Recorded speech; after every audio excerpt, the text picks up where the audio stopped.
सुप्रभात। आज मैं आपको रैदास के पद की पुनरावृत्ति करवाने जा रही हूँ और पुनरावृत्ति आज मैं अर्थ के माध्यम से नहीं बल्कि प्रश्नोत्तर के माध्यम से करवाऊँगी। अर्थ पहले एक सारांश के रूप में एक संक्षेप में आपको उसका पहले अर्थ बता देती हूँ, फिर उसके बाद प्रश्नोत्तर के माध्यम से उसकी पुनरावृत्ति कराऊँगी। सबसे पहले आपने पद पढ़ा पिछली कक्षा में, तो उसमें आपने देखा होगा कि रैदास दास से भक्ति करते हैं। रैदास जो है, रैदास की ईश्वर के प्रति दास की भक्ति है, दासत्व की भक्ति है। वे ईश्वर को अपना आराध्य मानते हैं स्वामी के रूप में और स्वयं को दास मानते हैं। और वो कई तरह से अपने उदाहरण के माध्यम से अपने मन के भाव को व्यक्त कर रहे हैं। यहाँ पे सबसे पहले उन्होंने पहली पंक्ति में उन्होंने स्वयं को पानी और ईश्वर को चंदन बताया है। और क्योंकि चंदन जो है एक खुशबूदार लकड़ी है, जिसके कारण जिसमें जो है खुशबू यानी सुगंध समाया हुआ है। उसी प्रकार वे कहते हैं कि यदि मैं ईश्वर के सानिध्य में रहूं तो मेरे भी अंदर खुशबू यानी अच्छाई समा जाएगी। दूसरा जो है उन्होंने उदाहरण दिया है जंगल में रहने वाले मोर और उनके साथ उनका बादलों को देख के प्रसन्न होना। तीसरा उदाहरण उन्होंने चंद और चकोर का दिया है, जिसमें उन्होंने ये बताया है कि जिस प्रकार चकोर हमेशा चंद्रमा को निहारना चाहता है, देखना चाहता है, वैसे ही वे भी चंद्रमा के समान ही अपने आराध्य को, अपने स्वामी को देखना चाहते हैं, निहारना चाहते हैं। अगली पंक्ति में उन्होंने एक उदाहरण दिया है जिसमें उन्होंने स्वयं को दीपक, स्वयं को बाती और ईश्वर को, प्रभु को दीपक बताया है कि ईश्वर और बाती का तालमेल होता है तो चारों तरफ रोशनी फैल जाती है, प्रकाश फैल जाता है।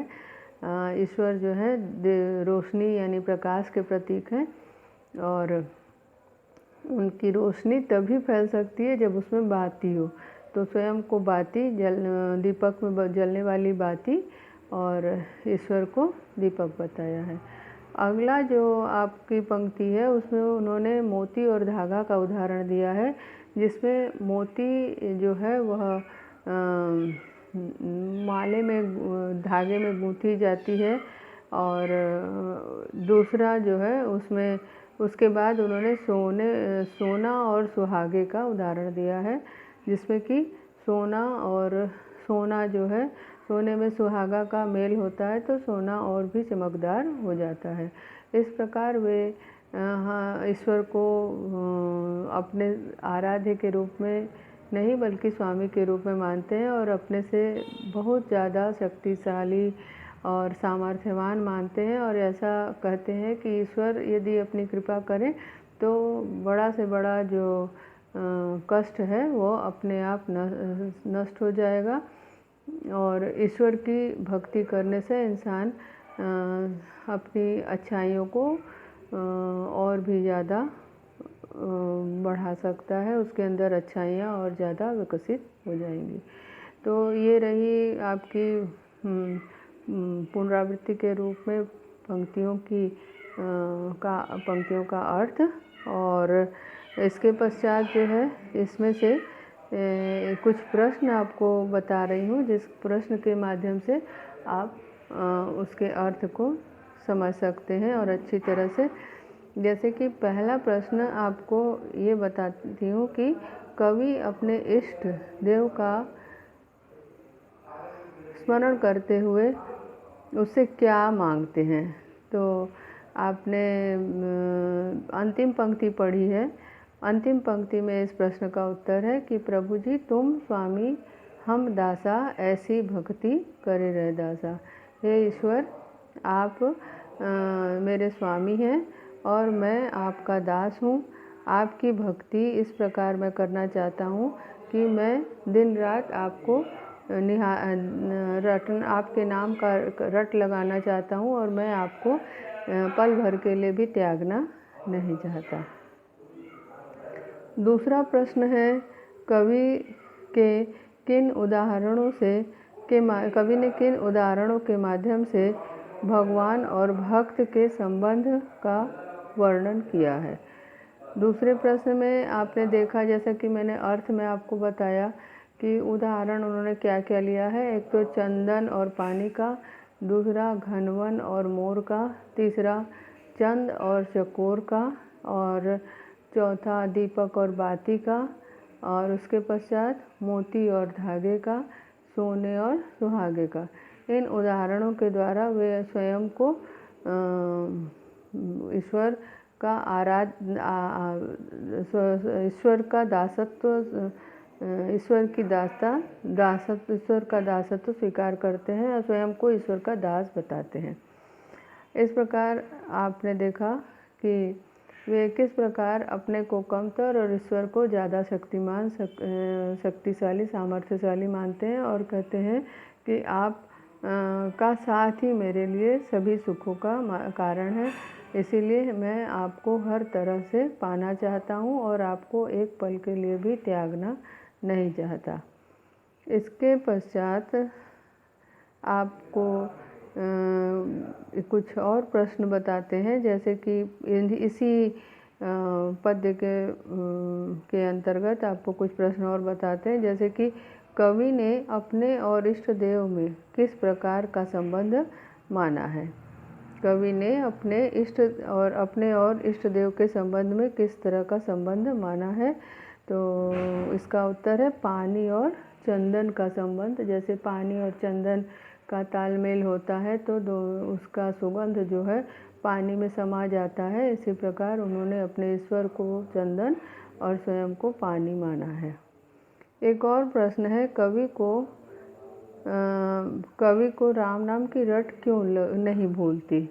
इसलिए नहीं भूलती, इसका अर्थ ये है कि इसका उत्तर ये है कि कवि को राम नाम की रट इसलिए नहीं भूलती क्योंकि जैसे चंदन और पानी, जब चंदन को घिसा जाता है पानी डालकर, तो चंदन और पानी को अलग नहीं किया जा सकता। तो उसी प्रकार उन्होंने अपने आप को पानी और ईश्वर को चंदन बताया है। तो जिस प्रकार चंदन और पानी को अलग नहीं कर सकते, उसी प्रकार हम ईश्वर से कवि कहते हैं कि इसी प्रकार मुझे भी ईश्वर से कोई अलग नहीं कर सकता। अगला प्रश्न है, कवि की भक्ति में किस भाव की प्रधानता है। कवि की भक्ति में किस भाव की प्रधानता है। तो आपको मैंने इसका उत्तर भावार्थ बताते समय बताया है कि कवि जो है दासत्व की भक्ति करते हैं, दास्य भक्ति करते हैं। कवि अपने आप को दास और ईश्वर को मानते हैं कि ईश्वर उनका स्वामी है। कवि की भक्ति में दास्य भक्ति है, ये याद रखिएगा। कवि हमेशा ईश्वर को अपना स्वामी और स्वयं को उनका दास मानते हैं। इसके पश्चात एक प्रश्न है कि इस पद में किस भाग पर इस पद में किस मत का प्रतिपादन किया गया है। किस मत का प्रतिपादन किया गया, इसका मतलब कि कवि का क्या मत है। तो इसमें कवि ने ये कहा है कि उनका मत है प्रेम भाव। उनका मत है कि वे एकेश्वरवाद का मत उसमें दिखाते हैं। उनकी भक्ति में एक ही ईश्वर ही सब कुछ है, ईश्वर के अलावा उनका कोई कुछ नहीं है। एकेश्वरवाद का मत प्रतिपादित होता है। इसके पश्चात मैं आपको दूसरे पद का अर्थ पहले एक बार उसकी पुनरावृत्ति करवाऊंगी और उसके पश्चात उनसे भी संबंधित प्रश्नों को बताऊंगी। एक बार उसकी भी पुनरावृत्ति करवाती हूँ। जैसे कि इसमें ईश्वर को उन्होंने आपने पहले पद में भी पढ़ा कि ईश्वर को उन्होंने सर्वशक्तिमान माना है। उसी प्रकार से इस पद में भी वे कहते हैं कि हमारे ईश्वर जो है सर्वशक्तिमान है और हमारे ईश्वर के कई नाम हैं। इनको हम अलग अलग नामों से जानते हैं, इनको हम अलग अलग नामों से पुकारते हैं। सबसे पहले उन्होंने कहा है कि हमारे ईश्वर का नाम, उन्होंने अपने ईश्वर का नाम पहले लाल बताया है कि ऐसी लाल तुझ बिन कौन करो।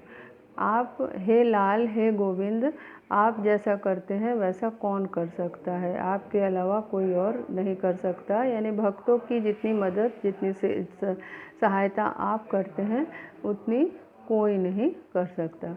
गरीब निवाजु गुसैया मेरा माथे छत्र धरे।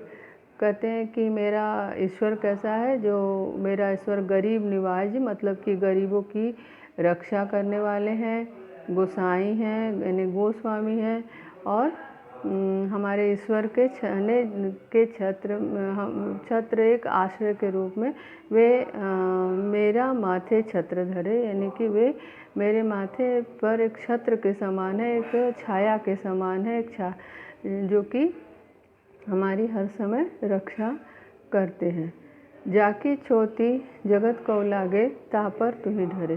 कहते हैं कि संसार जिनकी छूत मानता है, जिनको अस्पृश्य मानकर उन्हें स्पर्श करना नहीं चाहता है, ऐसे लोगों को भी कवि जो है मानते हैं कि ऐसे लोगों को भी वे बचाते हैं, उनका सम्मान करते हैं। नीचों ऊँच करे मेरा गोविंदो काहू ते न डरे। यहाँ पे ये कह रहे हैं कि हमारा ईश्वर जो है नीच को ऊंचा बना सकता है, वे किसी से नहीं डरते, वे किसी से भय नहीं करते हैं। इसके पश्चात उन्होंने कई कवियों का नाम लिया है जिन्होंने निम्न कुल में जन्म लेकर बड़े ही ऊंचे स्थान बना लिया है समाज में, और उनका नाम बड़ा ऊंचे स्तर का माना जाता है। जैसे कि नामदेव, कबीर, त्रिलोचन, सगना, सेनापति, ये सब जो है उनका मानना है कि ये सारे कवि, ये सारे जो हैं ये भक्त कवि हैं, और इन्होंने ईश्वर की भक्ति से अपना उद्धार, उनका उद्धार हो गया है। यानी उद्धार हो गया मतलब समाज के कष्ट से, समाज के में आकर जीवन मरण का जो कष्ट है, बाकी अन्य कष्ट है, उनसे उनका उद्धार हो गया है। और कहते हैं ये सब अपने कर्मों से नहीं बल्कि ईश्वर की कृपा से हुआ है। ईश्वर जो उनके स्वामी हैं उनकी भक्ति से हुआ है, इसीलिए ईश्वर उनके सर्वशक्तिमान है। कहीं रविदास सुनो रे संतो, हरि जीवते सब डरे, सभे सरे। वे ये बताते हैं कि मेरे ईश्वर जो है बड़े ही शक्तिशाली हैं और वे हर कार्य कर सकते हैं, हर कार्य को करने में समर्थ हैं, उनसे कोई भी कार्य अछूता नहीं है। अब आपको कुछ प्रश्न देते हैं, कुछ प्रश्न बताते हैं, उन्हीं प्रश्नों के माध्यम से पहले हम उनकी पुनरावृत्ति करवाएंगे और फिर उसके बाद पाठ के प्रश्नोत्तर बताएंगे। सबसे पहला प्रश्न है, कवि ने निम्न कुल के भक्तों को संभाव स्थान देने वाले प्रभु का गुणगान करते हुए क्या कहा है। कवि ने निम्न कुल के भक्तों को संभाव स्थान देने वाले का गुणगान करते हुए क्या कहा है। उन्होंने, आपने जैसा कि पहली पंक्ति में, द्वितीय पंक्ति में पढ़ा कि हमारे, पहली पंक्ति में ये पढ़ा ना कि हमारे ईश्वर जो है वो किसी से डरते नहीं है और आप जो है सभी का उद्धार करते हैं। ऐसी लाल तुझ बिन कौन करे, यानी कि आपके अलावा ऐसा कार्य कौन कर सकता है जो कि हर गरीबों का उद्धार करते हैं। आप उनकी रक्षा करते हैं और आप बड़े दयालु हैं। आप अछूतों का भी, नीच कुल में जन्म लेने वाले को भी माथे पर राजाओं जैसा छत्र धारण करके, छत्र रख देते हैं, यानी कि आप उनको बड़ा बना देते हैं, नीच से भी ऊंच बना देते हैं, रंक से राजा बना देते हैं। ऐसा करने में बस आप ही समर्थ हैं। अगला प्रश्न है, कवि के अनुसार प्रभु ने किन किन भक्तों का उद्धार किया है? जैसा कि आपने कविता में पढ़ा कि किन किन कवियों का नाम लिया है। सबसे पहले नामदेव, फिर कबीर, फिर त्रिलोचन और सघना एवं सेनापति, इन सारे कवियों का उन्होंने नाम लिया है। किन किन कवियों का नाम लिया है एक बार पुनः बताती हूँ। पहला नामदेव, दूसरा कबीर, तीसरा त्रिलोचन, चौथा सघना और फिर पांचवा सेनापति। तो इन सारे कवियों को आपने, हे ईश्वर, आपने उनका उद्धार किया है, ये उन्होंने बताया है। और इसके पश्चात जो है कुछ और प्रश्न बताती हूँ इससे संबंधित। जैसे एक प्रश्न है कि कवि की दृष्टि में गरीबों और दीन दुखियों का रक्षक कौन होता है? कवि की दृष्टि में गरीबों और दीन दुखियों का रक्षक कौन होता है? यहाँ पे कवि की दृष्टि में गरीबों और दीन दुखियों का रक्षक केवल ईश्वर ही होता है, जो उनकी रक्षा करता है। अगला प्रश्न एक है कि निम्न कोटि के लोगों को गोविंद कैसे तारते हैं? निम्न कोटि के लोगों को गोविंद कैसे तारते हैं? निम्न कोटि के लोगों के लिए वे तारना यानी कि उनका उद्धार करना, इसमें जो है आपको ये है कि वे भक्त के संबल बनकर, संबल यानी आधार, उनको सहारा देने वाले, भक्त के संबल बनकर उनकी रक्षा करते हैं और उनको सहायता देते हैं भक्त। फिर अगला प्रश्न है, लाल शब्द का प्रयोग किसके लिए किया गया है? ये तो पूरी तरह से स्पष्ट है आपको कि पहले पंक्ति में है कि ऐसी लाल तुझ बिन कौन करे। यहाँ पे लाल शब्द का प्रयोग किया गया है ईश्वर के लिए। लाल यानी कि ईश्वर को उन्होंने लाल कह के पुकारा है। उसके बाद अगली पंक्ति है, प्रस्तुत पद की भाषा क्या है? आपको मैंने बताया है कल अर्थ बताते हुए कि इस पद की भाषा ब्रज है। इसमें कवि ने ब्रज भाषा में उन्होंने रचना की है और ब्रज की में लिखी गई ये कविता बड़ी ही सुंदर और मधुर है।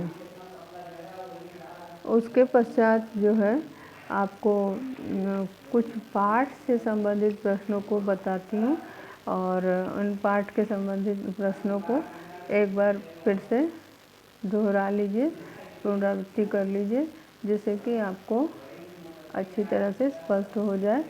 पहले पद में, पाठ में ये पहला प्रश्न है, पाठ का पहला प्रश्न है कि पहले पद में भगवान और भक्त की जिन जिन चीज़ों से तुलना की गई है उनका उल्लेख कीजिए। तो पहले पद में किन किन चीज़ों से तुलना की गई है? आपने देखा कि भगवान और भक्त की तुलना की गई है पानी से, चंदन और पानी से, मोती और धागे से, दीपक और बाती से, चंद्र और चकोर से, मोर और बादल से।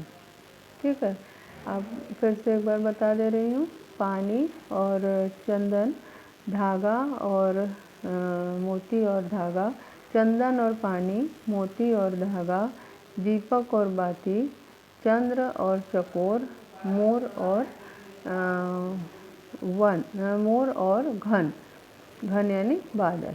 तो इस प्रकार इन चीज़ों से कवि ने भक्त और भगवान की तुलना की है। दूसरा है पहले पद की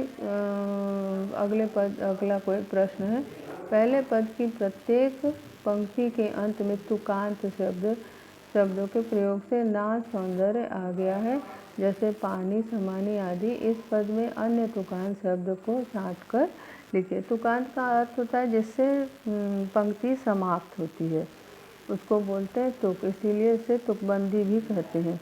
तो आपने देखा जैसे पानी जाके अंग अंग बास समानी, तुम प्रभु जी तुम चंदन मैं पानी, और जाके अंग अंग बास समानी। इसी तरह धागा और सुहागा, दीपक और बाती, चकोरा और मोरा, और दासा और रैदासा, इन सारे शब्दों से तुकबंदी की गई है। इन तुकांत शब्दों से कविता की पंक्तियों को समाप्त किया गया है। अगला है कि पहले पद में कुछ शब्द अर्थ की दृष्टि से परस्पर संबद्ध हैं, संबद्ध यानी जुड़े हुए हैं, ऐसे शब्दों को छांटकर लिखिए। आप देख रहे हैं जैसे दीपक और बाती है, उसी प्रकार मोती और धागा, चंदन और पानी, चंद्र और चकोर, और दीपक और दासा और रैदासा, ईश्वर और दास, इन सारे शब्दों की तुकबंदी की गई है स्वामी और दास की। अब अगली पंक्ति है कि ये है कि इसमें जो है अगली कविता की पंक्ति है कि अगले प्रश्न है कि दूसरे पद में कवि ने गरीब निवाजू किसे कहा है। आपने देखा कि जैसे लाल उन्होंने ईश्वर के लिए कहा है, वैसे ही गरीब निवाजू भी उन्होंने ईश्वर के ही लिए कहा है। दूसरे पद में गरीब निवाजू यानी कि गरीब की रक्षा करने वाले, तो दूसरे पद में उन्होंने गरीब की रक्षा करने वाले ईश्वर को बताया है। और फिर दूसरे पद की जो पंक्ति है, जाकी छोटी जग कऊ लागे तापर तू ही डरे, इस पंक्ति का आशय स्पष्ट कीजिए। आशय का अर्थ होता है भाव, अर्थ। तो जाकी छोटी जंग को लागे, इसका आपको अर्थ बताना है। तो छोटी यानी स्पर्श, छूत, तो जिसका छूत जग को लागे, यानी जग यानी संसार को, जो संसार जिसे अछूत समझकर छूना नहीं चाहता है और जिनको अलग रखता है, उनसे परहेज करता है। हाँ, ऐसे समाज में नीच जाति में उत्पन्न जो लोग हैं, उनकी भी वे रक्षा करते हैं, उनको भी वे तारते हैं, उनको भी वे सम्मान देते हैं। ऐसा केवल प्रभु ही कर सकते हैं, ऐसा केवल ईश्वर ही कर सकते हैं। ऐसा इसलिए कहा गया क्योंकि समाज में उस समय ऐसी परंपरा थी कि कुछ समाज की जाति थी वो उच्च जाति की मानी जाती थी, और कुछ जाति जो है निम्न जाति की मानी जाती थी। तो परंपरा के अनुसार लोगों को समाज में बहुत ही ताड़नाएँ दी जाती थी, उन्हें तकलीफ़ दी जाती थी, उन्हें अपमानित किया जाता था। नीच जाति में उत्पन्न लोगों को बहुत ही अपमानित किया जाता था, कष्ट दिया जाता था। तो इसीलिए वे कह रहे हैं कि उनको जो अछूत मानते हैं लोग और उनको जो कष्ट देते हैं, उनकी निंदा करते हैं, उनसे परहेज करते हैं, ऐसे लोगों को भी आप ही सहारा देते हैं, ऐसे लोगों को आश्रय देने वाले आप ही हैं। उसके बाद है अगला प्रश्न, रैदास ने अपने स्वामी को किन किन नामों से पुकारा है।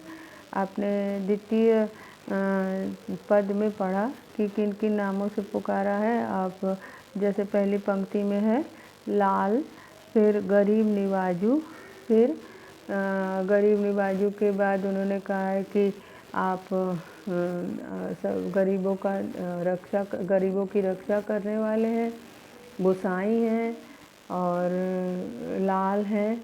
लाल, गरीब निवाजू, गोसाई आदि नामों से उन्होंने, गोविंद आदि नामों से उन्होंने, हरिजीव भी एक उनका नाम है, हरि जी, इन सारे नामों से उन्होंने ईश्वर की को पुकारा है, ईश्वर को बुलाया है। उसके बाद है प्रश्न, निम्नलिखित शब्दों के प्रचलित रूप, जैसे कि मोरा, मोरा मोर को कहा जाता है। चंद्र, चंद को चंद्र या चंद्रमा कहते हैं। बाती यानी बत्ती, दिए में जलने वाली बत्ती। ज्योति यानी ज्योति, ज आधा ज य और ऊ की मात्रा, त पे छोटी की मात्रा, ज्योति। बरे माने जलना, जलने। और राति यानी रात्रि। छत्रु यानी छत्र और धरे यानी धारण करना। छोटी माने छूत और तुही यानी कि तुम ही। गोसैया यानी गोस्वामी। तो इस प्रकार आपको एक बार फिर से बता देती हूँ। मोरा यानी कि मोर, और चंद यानी कि चंद्रमा। बाती यानी कि बत्ती और बरे यानी कि जलना। राति यानी कि रात्रि। छत्रु यानी छत्र। धरे यानी धारण करना। छोटी यानी छूत। तुही यानी तुम ही। गोसैया यानी गोस्वामी।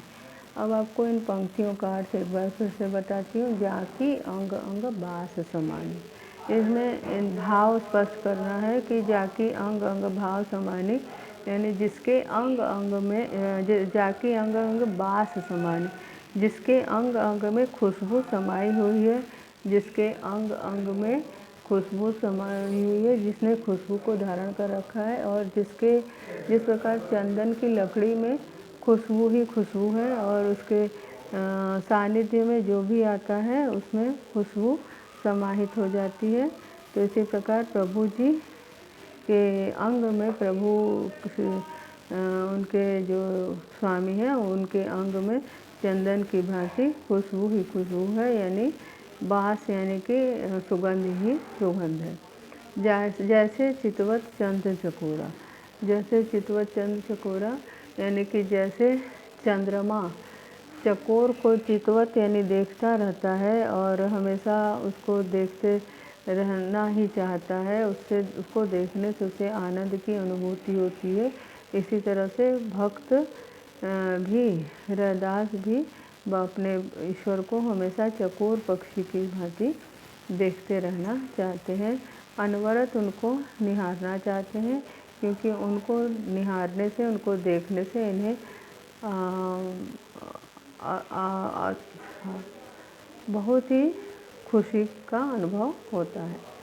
जाकी छोटी, जाकी ज्योति बरे दिन राति, जैसे दीपक की ज्योति, दीपक का प्रकाश दिन रात जलते रहने पे भी उसकी रोशनी कम नहीं होती, वैसे ही भगवान की जो अच्छाइयाँ हैं, भगवान की जो के अंदर के जो गुण हैं, वह हमेशा ही लोगों को मार्गदर्शन करती हैं। उनकी ज्योति, उनकी अच्छाइयाँ लोगों का मार्गदर्शन करती हैं, उनको अच्छा बनाती हैं, उनको आगे बढ़ने पर के लिए मदद करती हैं।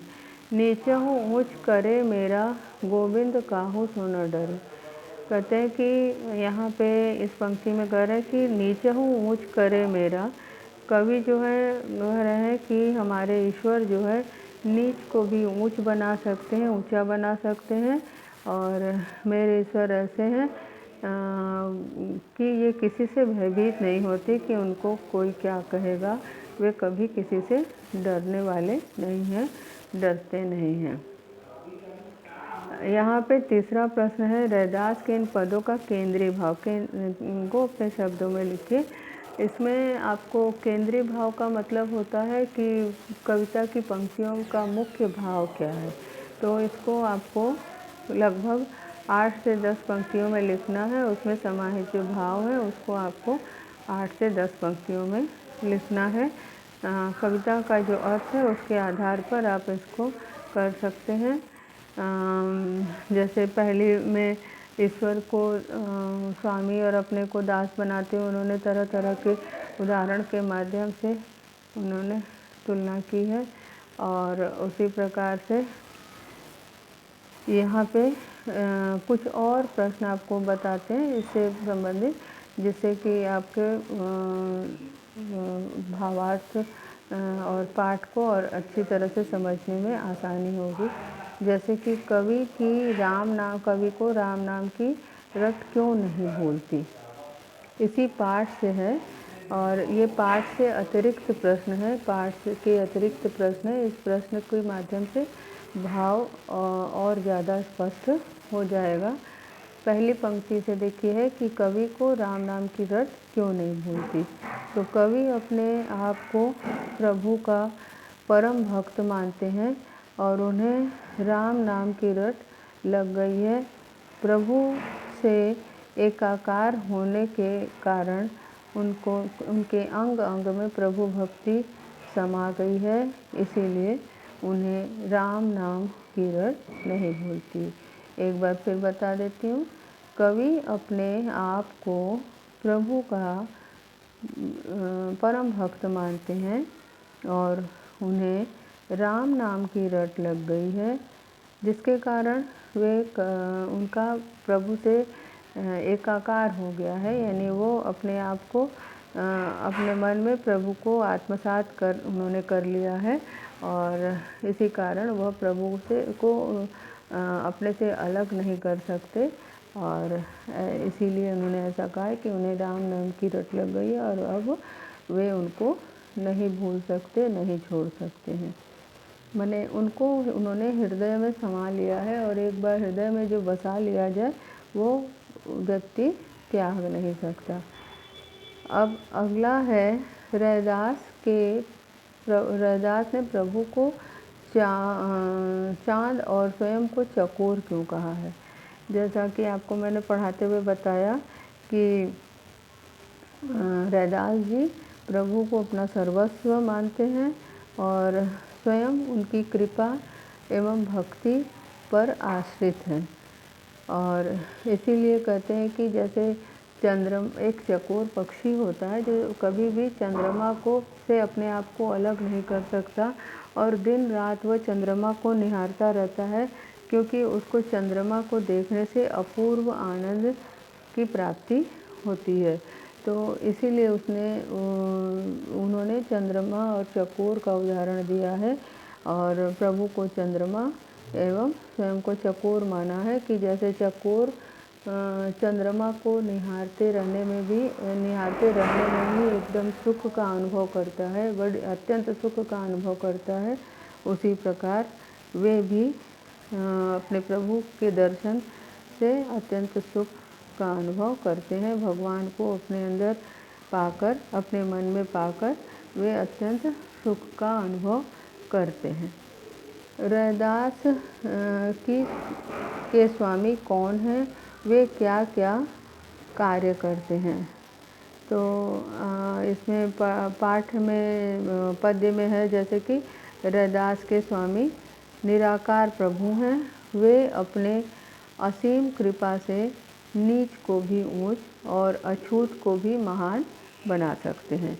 द्वितीय पद में इसका है, इस प्रश्न का उत्तर कि कवि ऐसा मानते हैं कि उनके ईश्वर, उनके स्वामी बड़े ही शक्तिशाली हैं। वे निराकार प्रभु होते हुए भी, निराकार यानी जिनका कोई आकार नहीं है, यानी वो सर्वत्र विराजमान है और सभी जगह व्याप्त हैं और उनको सभी जगह कवि अनुभव करते हैं और कहते हैं कि उनकी असीम कृपा जब हो जाती है तो नीच व्यक्ति भी ऊंचा हो जाता है और अछूत व्यक्ति भी महान हो सकता है। एक प्रश्न आपको ये इससे संबंधित एक बताते हैं कि कवि स्वयं को धागा क्यों मानते हैं। जैसे अपने आप को उन्होंने धागा इसलिए माना है क्योंकि जैसे मोती धागे में ही पिरोई जाती है, मोती ईश्वर है और धागे में पिरोने से वह एक सुंदर माला का रूप धारण कर लेती है और उससे उसकी सुंदरता माने मोती जब तक धागे में न हो तो वो माला के रूप में एक अलंकार का रूप धारण नहीं करेगी। तो ईश्वर जो है, ईश्वर और मोती और धागा को अलग करने से मोती पूरी बिखर जाएगी, धागा अलग हो जाएगा। इसीलिए कहते हैं कि वे धागा हैं और प्रभु उनके मोती हैं, क्योंकि धागा और मोती को अलग नहीं किया जा सकता, इससे उसकी सुंदरता नष्ट हो जाती है, वो बिखर जाता है। इसी तरह से वे भी अपने आप को मोतियों से अलग नहीं कर सकते हैं। अब एक प्रश्न ये है कि कवि ने सोने व सुहागे की बात किस संबंध में कही है और क्यों? यहाँ पे कवि ने सोने और सुहागे की बात इसलिए कही है क्योंकि दोनों का बड़ा ही घनिष्ठ संबंध है, दोनों में बहुत गहरा संबंध है। सुहागे का सुहागे को अलग से सुहागे का अपना अलग से कोई अस्तित्व नहीं है, उसकी अपने अलग से कोई पहचान नहीं है। किंतु जब उसे उसमें सोने में मिला दिया जाता है तब उसका महत्व बढ़ जाता है, सोने की चमक और बढ़ जाती है। इसीलिए कवि कहते हैं कि ईश्वर की भक्ति करने से भक्त जो है उसकी जो चमक है, उसकी जो भक्ति है और उसकी भावना और ज़्यादा, मन की जो बुराई है वो दूर हो जाती है, उसकी अच्छाइयाँ उभर कर सामने आ जाती हैं और उनको अलग नहीं किया जा सकता। भक्ति दिखाने की चीज़ नहीं है, भक्ति को दिखा कर नहीं किया जाता है, उसका अनुभव मन ही मन किया जाता है। इस प्रकार भक्ति जो है मन में ही समाई रहती है और उसको मन ही मन महसूस किया जाता है। धन्यवाद।